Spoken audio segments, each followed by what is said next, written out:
Ako si Esther. Sa akin lumaki si Isa. Anak ko si Kit and Pamu. At adopted din si Balong. There. Kapatid ako ni DJ.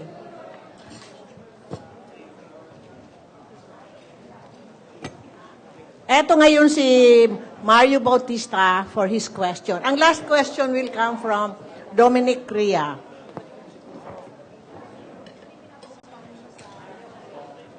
Si Mario writes for People's Journal in Malaya.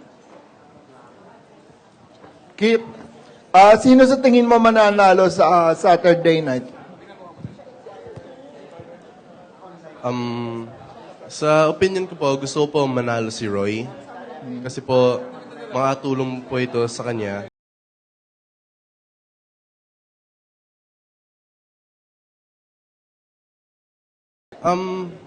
Pwede rin po. Lahat naman po kasi may chance. How do you feel na hindi pa natatapos yung PBB Teens, hindi pa napoproclaim yung kung sino yung winner, and yet ikaw na napaalis ka doon, eto may show ka na agad? Siyempre po, I feel blessed po na yung pagkalabas ko po, marami na pong offer sa akin. And parang sobrang swerte ko lang po. So, anong ginagawa mo ngayon to make sure na hindi ka naman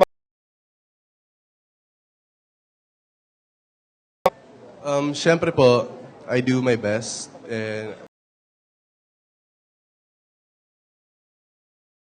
and I couldn't make it to the taping yesterday. Sorry po sa mga production. nag-workshop ka na? Opo. Pamu and si Marks. Sa tingin mo, nakatulong naman si Malu sa'yo? Opo. How about the other newcomer, si Marks? Paano ka na-discover, and please tell us more about yourself?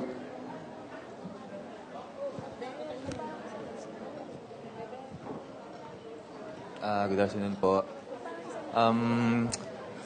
Galing po ako sa modeling industry. Na-discover po ako by... Actually po, unexpected.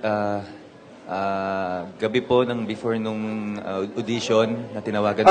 Marks, magsalita ka ng malakas, hindi ka madinig masyado. Sorry. Sorry po. Ayun. Sige. Oh. Na-discover po ako galing po kasi ako sa modeling.